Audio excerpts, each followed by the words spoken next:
Hi, and welcome to Answers News for May 1st, 2017. So Bodie is out today. He's at an event. Michigan, yeah. I think he's up there speaking. In Michigan with Dr. Nathaniel. And, Answers News and so, way to go. I need to turn this. I forgot to turn my volume down.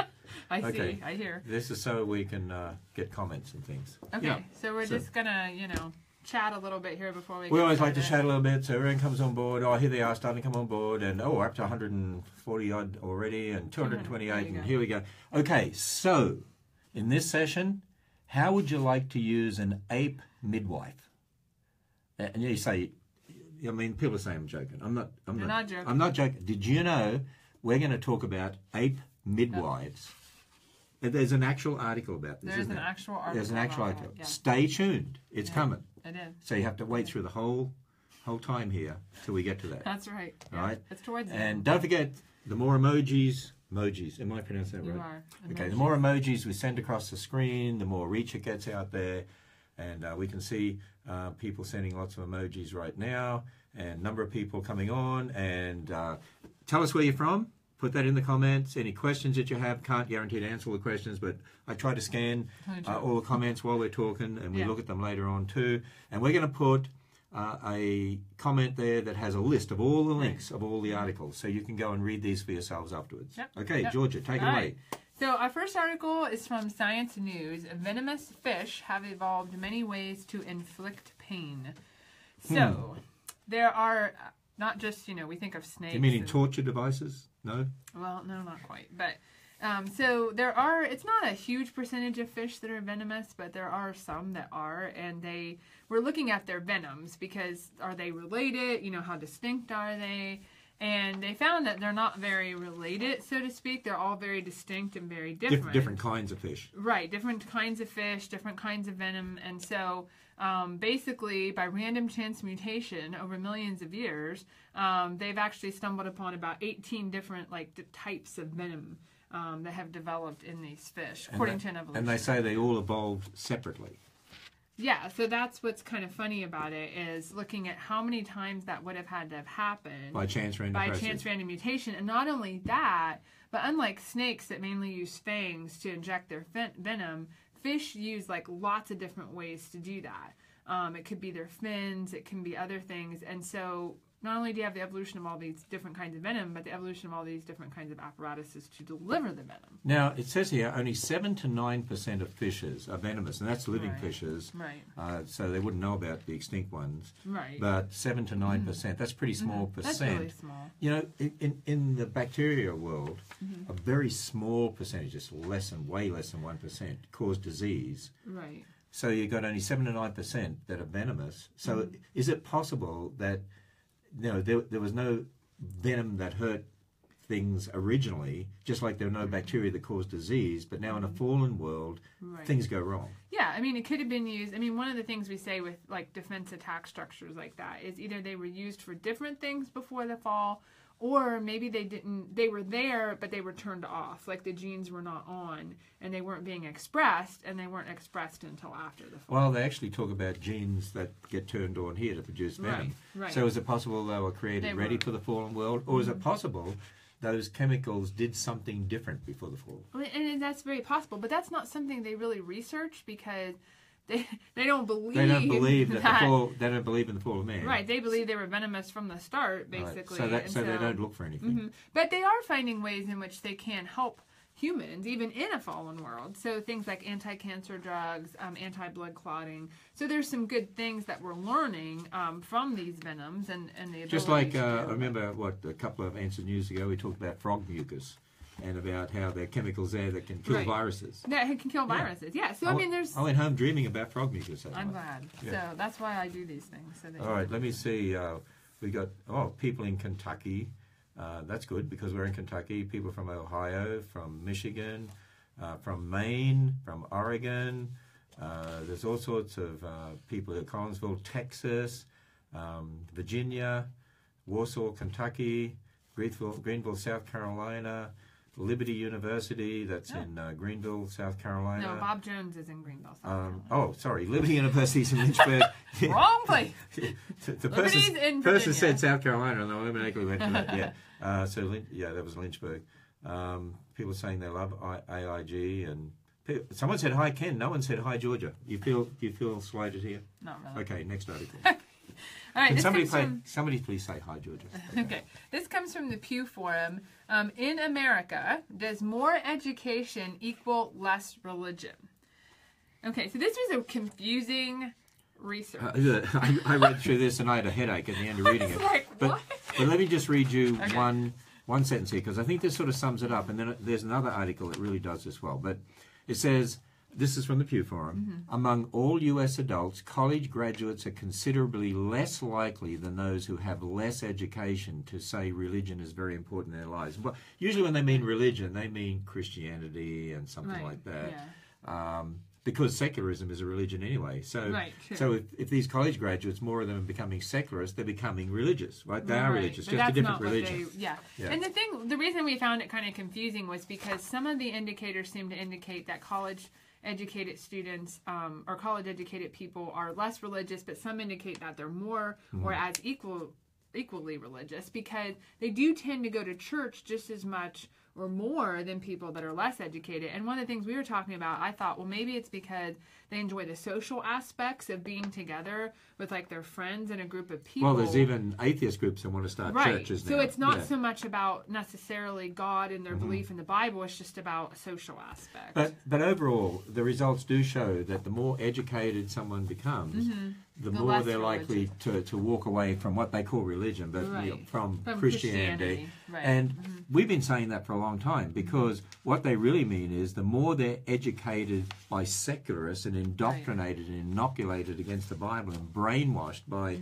atheist secular religion, it affects students. And that's why we actually did the research with America's Research Group, the book Already Gone that was published in 2009, that talked about the fact that 2/3 of young people are leaving the church by the time they reach college age, and very few returning. And when you do the research, it's because of what they were taught that caused them to doubt the Bible, because churches didn't teach generations how to defend their faith and answer those secular questions.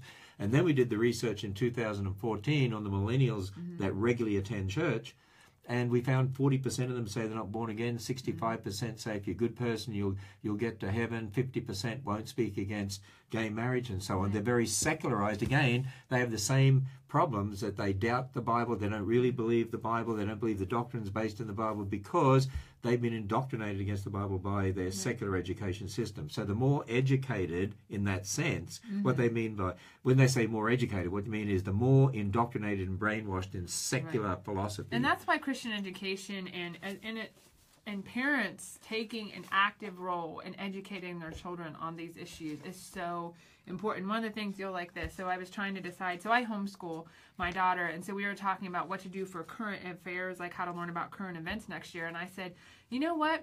You're going to watch Answers News twice a week. There you are, see? I said, it's free. And that's a great way for her to hear. I mean, she watches it a lot anyways, but I said, this is an assignment now. And so they can become educated and have that world. Well, I'll tell you what, here's a really good article that I encourage you to read based on this Pew Forum, because if you try to read that article, we've got the link there, it is so confusing. But Dr. Alex McFarland, he's a good friend of ours, and he is director of the Center for Christian Worldview and Apologetics at North Greenville University. In fact, he's asked me to go and speak there at some stage. He interviewed me on American Family Radio at National Religious Broadcasters Convention, and his radio show is called Exploring the Word. And he co-hosts that, and that's with American Family Radio. Anyway, he wrote this article, we have the link there. And he says 10 reasons millennials are backing away from God and Christianity. And for instance, number one, mindset of digital natives is very much separate from other generations, which is true. The millennials think differently, and you need to understand how they think. Breakdown of the family, which we're seeing across the board. Militant secularism, which is really what's happening in the education system. Militant being the key word. Yes, exactly. It is militant.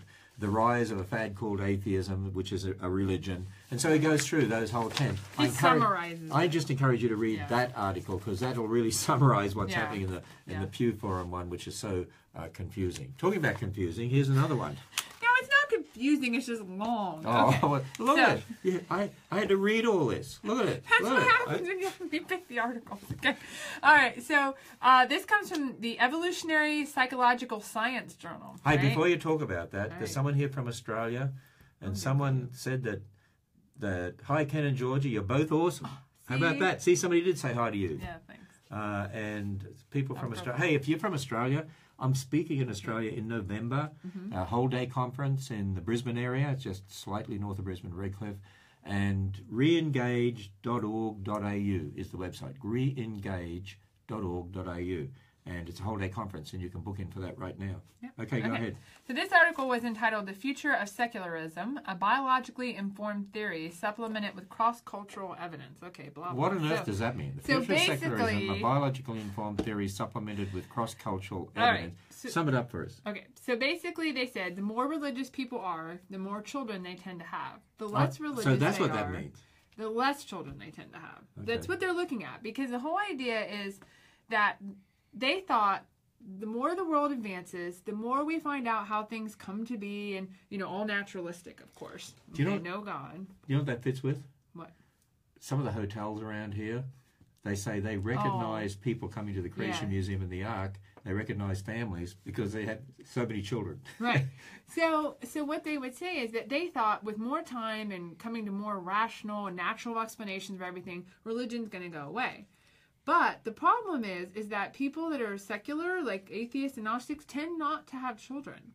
So what or they kill them off. Right, or they kill them off. So they're becoming extinct, literally, because they're not reproducing. Whereas Muslims, especially, and Christian, are having lots of kids, and so it's going the opposite way they want, just because of reproduction alone. And you know what? The Bible says, "Be fruitful and multiply." And we're very procreation here at AIT. We are very procreation. We have 16 grandkids, actually. Yeah, I know. And there are some families in the IT department here that have, 9, 10, 12 kids? I don't know about that many. I think it's up there. There's one that has 10, I know. Hey, you know what's interesting? Remember you and Bodie in the last Answers News, I was away for that, but you talked about Bill Nye in his new Netflix series advocating population control and penalizing families in the developed world if they have extra kids. Right. I know what he calls extra. What, more than two? That's the question. But here's the thing. When I took Bill Nye through the Ark, we've got the DVD of that. It's called The Second Debate, and you can get it off our website, answersandgenesis.org. When I was walking through the Ark, one of the things I said to him, Bill, if you don't believe in God like you don't, you reject God, there's no God, when you die, that's the end of you, then what's the point of living anyway? What's the purpose and meaning of life? I mean, because I asked him, what happens when you die? He said, when you die, you're done. Well, when you die, you're done. Then what's the point? And it's there in the DVD. He says, we need to pass our genes on to the coming generation. Well, now he's advocating not passing as many genes on. Well, you get a tax if you do. Yeah, it's also inconsistent. Yeah, it is very inconsistent. So, it just makes sense. What this article is saying is what we've known. Let's read the quote here. It said that secularism is likely to undergo a decline throughout the remainder of the 21st century, including Europe and other industrial societies. But I tell you, the main reason it needs to undergo a decline, because we're out there preaching the gospel and seeing people saved and won to the Lord Jesus Christ. Absolutely. And that's and raising children that love God and serve Him and want to evangelize. That's what we want to see. So, here we come to the midwife, the ape midwife. Would you like an ape midwife to deliver your baby? Go ahead. So from Live Science, did human ancestor Lucy have a midwife? So when I saw the title, I was like, okay, I am totally intrigued. Let's see what this has to say. And they're actually talking about this. Yeah, so Lucy is Australopithecus and supposedly an ancestor to, human beings. And so it even says Lucy and other members of her species may also have relied on midwives. And I read, ape midwives. Seriously, how do you know this from the fossil record? Where do they get that from? All right, so what they did was they were comparing how, they look at chimps and how they have babies, and, or chimps. They look at humans and how they have babies. So since Australopithecus is somewhere in between. According to evolution. Right, according to evolution, how did it have babies? Now, remember, we have no Australopithecus babies. We have nothing from the fossil record. We only have adults. We don't have any children. So they had to model the head size and the shoulder size. And so they guessed. Yeah, they guessed somewhere in between. Based on evolution. Yeah, somewhere in between what? Chimps and humans. Yeah. So they said that because of that, because it was like, getting a bigger head and getting a bigger shoulder size, that Lucy probably needed some A midwife. Some midwives to help her out. Okay. Well, it actually says at the end here, the origins of midwifery. Is that right? I don't know. Midwifery? I guess you could probably The origins of midwifery may very well extend back over 3 million years. Yeah. So there you are. The origins of a midwife go back to the transitional form between ape-like creatures and humans. And the interesting reason they got into this research is because they said it seems that animals, like apes today, have an easy time having offspring, whereas humans have a hard time. Right. And that's interesting because we know that in Genesis 3:16 says as a result of sin and the curse that women are going to have problems in childbirth. So instead of trying to look to evolution and conjecture ape midwives, they should read Genesis 3:16 and they'll find out the answer. Right. And the fact is, none of this explains how, I mean, even in their evolutionary ideas, they have to explain somehow how it evolved a bigger brain, how it evolved wider shoulders. And from a genetic standpoint, you can't explain that. I mean, you can talk about it all you want, but you have to have a genetic mechanism to allow that information to happen, to grow a bigger head, to grow a bigger And notice what they say here. They said, this guy said, this scientist, evolutionary scientist. Is it a girl? No. Anyway, it must be a girl. Started to get very interested in how Australopithecus gave birth and parented their children. So they're calling the ape offspring children, right? Well, she started to do this after the birth of her own children. I mean, personally, that's what I would be thinking about as I had children. Gee, I wonder how Lucy did this. Wow. You know, here I am. Here's this woman having a baby saying, I wonder if there were ape midwives. Of course. And if you want to see an ape midwife, come to the Creation Museum because we have a model of Lucy. Right. And she's an ape. In the starting point room. She's not human. Yep. And have a look. You look at her, first thing you think is, wow, I wonder how she delivered babies. Oh, my goodness. You know what? Sometimes, this is real. I mean, go look at the link and read it. I mean, they're serious. Yeah, that's why when I saw the title, I was like, whoa, we're really jumping here. Let's see what some people are saying here. Scientific, historical. You mean hysterical. Evolution is foolish. Lucy is an ape. Yes, Lucy is an ape. We agree. Hi, Georgie. You are my favorite AIG speaker. Okay, we need to delete that comment. Delete that one. Okay, yeah, that's not... Okay, now I feel insulted. Now I'm really depressed. I had 2 different midwives, but they were real human beings. Oh, there's someone that didn't have an ape midwife. Yep. Look at that. So you can pay them in bananas. We decided. You know, you don't have to pay. But bananas are our relatives. Bill Nye said that. Remember, we're related to bananas. You gotta eat your relatives at some point. Okay. Wow, some of these articles are getting worse. Well, I don't know what to do. I mean, that's the way it goes. So. You put this one in here. I read it. 8 midwives. Okay. All right. Okay. That was my favorite article for the day. I noticed. Okay. Live science. Humans may have reached North America 100,000 years earlier than we thought. So, again, they have evolutionary ideas. Hang on. Go ahead. Hang on. No, I've got to read this one. Oh, no. It's a question. I want you to answer it. Did Lucy have Obamacare and what was her copay? Don't have any clue. Okay. No Obamacare. Can you tell this was my favorite article for the day? Yeah. Okay, go on. Okay, can I go on? Okay, so basically what happened was, according to evolutionary time frames, they know when people supposedly populated North America, but what they found was this mastodon skeleton that has clear marks that it's been, and the burial seems to indicate that humans were chopping it up, doing something to it. Can I just interrupt for 1 second there? Mm-hmm. You said there was indication that humans were chopping up these mastodon bones because they found hammer stones and stone anvils. In other words, they saw evidence that humans had made some sort of tools, right? Which means they recognize the evidence of intelligence. Yes, and that's what they're saying. Yeah, and yet these same evolutionists will look at the complexity of man and say it's all happened by chance. Yeah, that's a good point. Yeah. Okay. Anyway, but they could see. So thank you. So it's not unbelievable in a biblical worldview to think that people after the Tower of Babel migrated over, possibly through the oceans, maybe not just across the Bering Strait, but came over here and did that during the Ice Age. I mean, Yep. it's totally, the time frames are all off. That's a big difference, would be That's our the time biggest frames. thing. We'd say it was... We're not surprised by it. We'd say it was after the flood. Right. So it was It's within the last Mastodon, 4,000 yeah. years or so. So, but they kind of get freaked out by it because it's, humans, earlier than we thought. But here's the interesting thing. If you look at this, someone's trying to call me. I won't name who they were, but I'm thinking of doing it. Okay, so humans may have reached North America 100,000 years earlier than we thought. How many times do we keep seeing these headlines? Earlier than we thought. And it's not like this now. And now they're changing their views. Right. And then these evolutionists look at us and they say, see, that's what science is all about, changing all the time. Your views don't change. But our models can change, but not what the Bible says. Right, exactly. But with evolutionists, they have to keep changing because, and their views keep changing, and their morality keeps changing, and everything's fluid. Right. Because they have no foundation in an absolute. Yep. So. All right, from the Atlanta Journal-Constitution, can this plastic-eating bug save our planet? So it turns out waxworms can actually eat plastic. I've always wanted to know if waxworms could do that.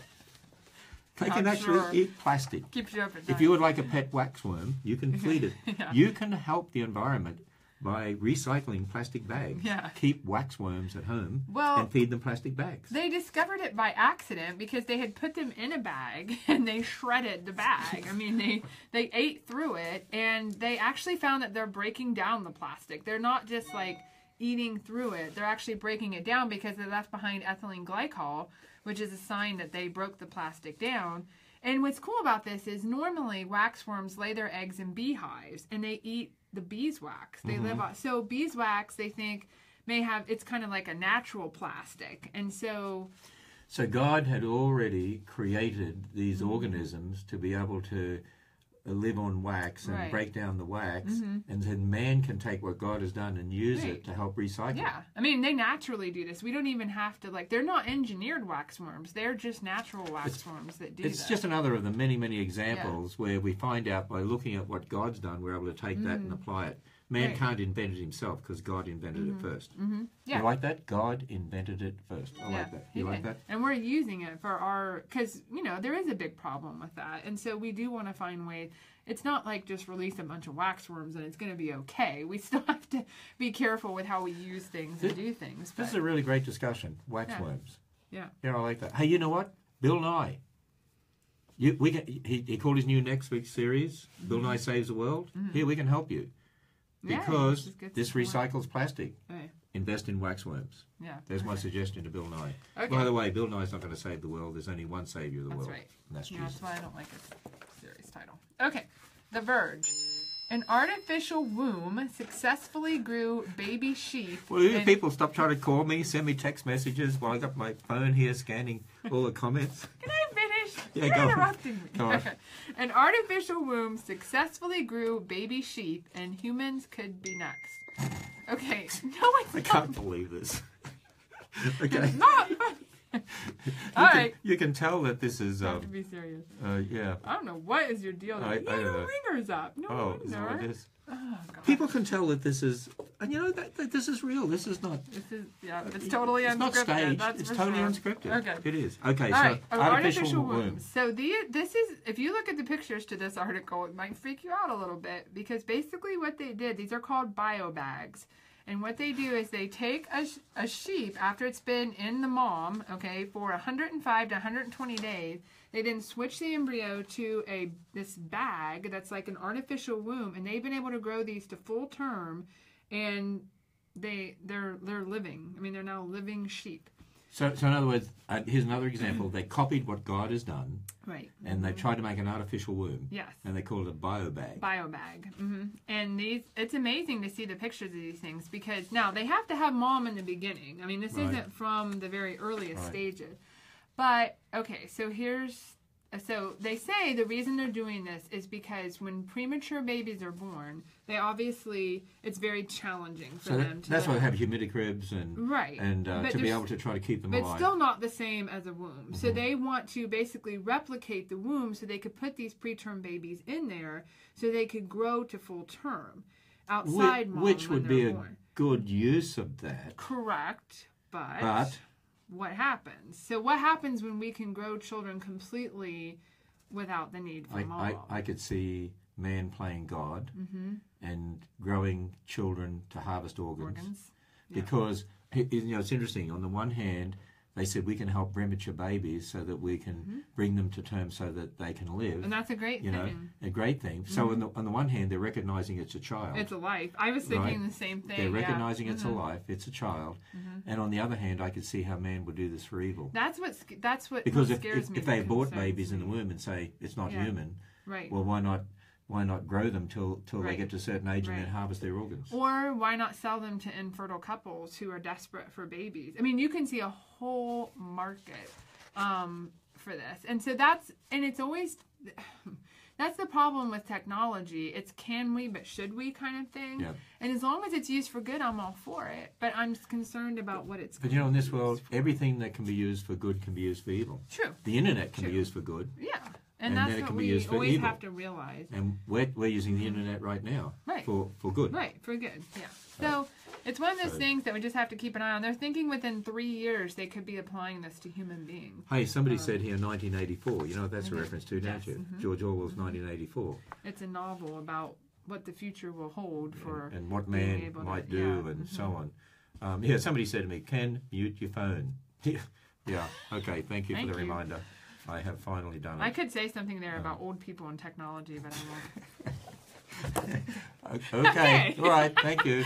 All right. Let's go on. Next is LifeSite News. Cardinal Dolan slams Democrats' abortion edict. Extreme, disturbing, intolerant. Cardinal Dolan from the Catholic Church is the 10th and current Archbishop of New York. And he was commenting on the Democratic National Committee and a statement that the chair of the Democratic National Committee made recently. Now, the Democratic National Committee control the Democratic National Convention, the party platform, the fundraising. Right. They can't control the elected officials, but they do control the party. And Cardinal Dolan said, and we agree with him, actually, the new Democratic National Committee chairs pledge to support only pro-abortion candidates is extreme and intolerant. Yeah, I would agree. They said it's non-negotiable. In other words, they're gonna say if you cannot be, they will not support you in the Democratic Party unless you are totally pro-choice. And in fact, the committee's chair said this: every Democrat, like every American, should support a woman's right to make her own choices about her body and her health. Let me reword that for you. This is what he's really saying. Every Democrat, like every American, should support a woman's right to murder her child. Isn't that what it's saying? That's what it's saying. And it says it's non-negotiable. This is not negotiable. This should be something that everybody... we're finding more and more that the liberals out there in the culture are intolerant of anyone who disagrees with them. Right. When they say tolerance, they mean you got to agree with them. And they want to go all the way on this, too, in the sense that even if a politician would say, I personally am against abortion, but I will vote for... pro-choice. They don't even like that. No, it actually says that in this article. Personally, to be against abortion too, and so. And I want to remind everyone: Genesis 1:27 says humans are made in the image of God, and after the flood, when God said in Genesis 9:3 we could eat everything, whereas originally we were all vegetarian, and then in verse 6 it says, "But if you shed a man's blood, your blood will be shed, for man is made in the image of God." Right. In other words, murder is wrong. Humans are different to animals. Yeah. So when you abort a baby, right from fertilization, you have all the information that builds an individual, the unique information. No more information is added. Right. It's different to the mother and father, but it came from the mother and father. So what is abortion? Abortion is murder. It's killing a human being. Yep. And here we have the Democratic National Committee saying, if you don't agree to murder children in the mother's womb, and you don't agree with that, then you can't be a member of the party. That's absolutely sad day. Wow. All right, so another article from LifeSite News, Bill Nye's Changing Science from 2 genders only to transgenderism. So back in the 90s, everyone knows Bill Nye had a TV show, okay? And so on that TV show, he had an episode talking about gender. And they said There's only two possible genders. Right? Don't tell me. Male and female. Male and female, right? Bill Nye actually said that. Because, well, on the people on his show said that. Obviously, he was supporting that. But it's based on your chromosomes. So that's on his old Bill Nye the Science Guy show. So if you have XX, you're female. If you have XY, you're male. Now, I would 100% obviously agree with that. And now he says, well, you know, you can be whatever you want. But what we're seeing is people are trying to separate biological sex from gender. So that's how he would explain this. He would say, well, your biological sex is determined by your chromosomes, but your gender, well, that's how you identify. That's how whatever you choose it to be. I noticed Bill Nye increasingly, I mean, over the past couple of years, he's come out and been an advocate for abortion. Right. Then on his new Netflix series, basically free sex, it just opens the door to anything, right. Transgender, whatever, it doesn't matter. And then population control, because once you abandon the absolute authority of the Word of God, right. anything goes. And it seems to me like he's wanting to really appeal to these liberal millennials. Yeah, Is that what he's doing? I would agree with you, 100% on that. So, yeah, so that's what's happening, and that's how he would probably explain what his show said, I'm sure. So his old show. Well, we're getting towards the end, Georgia, and I know there's a couple of other articles here that we'll pick these up on Thursday, but this one, should children be allowed to make up their own mind about whether they can cross a street anytime they want to? Yeah. That's an interesting article. We're going to talk about that. Yeah. And then dogs. Dogs? Did you know, that was a fun one. Yeah, did you know when dogs breed with dogs, they give dogs? I know. Yeah, we're going to talk about that. And I am a biologist. Oh, gut bacteria. Yes. That tell us what we should eat. Yes. Yeah, that's going to be interesting. That's for Thursday. And a smartphone being used to help diabetics. Yeah. Really Some interesting things for Thursday. But we're getting towards the end of the show, so we want to see a lot of emojis. We don't finish the show until you send lots of emojis across, so it's like a fireworks display. It's a requirement. Remember that. And Bodie will be back with us on Thursday. As far as I know, Thursday. We're all here Thursday. Yeah, and so we've got to put up with Bodie on Thursday, by the sound of it. I'll have to do that. And encourage people to go to our website, answersgenesis.org. And for the Ark Encounter, arkencounter.com, Creation Museum, creationmuseum.org. Have you seen all the people out there at the Creation Museum? The last couple of weeks has been, and the number of buses out there. We've been trying to get out of here, like pull out, because there's so many buses loading and unloading. You have to go like a long way around. We actually had to tell our staff for a couple of days last week that weren't allowed to buy food in the cafe to allow all the public to be able to get in there. Yeah. And the Ark Encounter has also been incredibly busy as well. So. All right. Anyway, so how are we going to end this? Okay. We got We're lots signing of off. Oh, here they come. All the emojis coming across the screen. That's talking. what I want to see. Lots of hearts and... All right, we're signing off for today, and we'll be back on Thursday. See you then. Yep.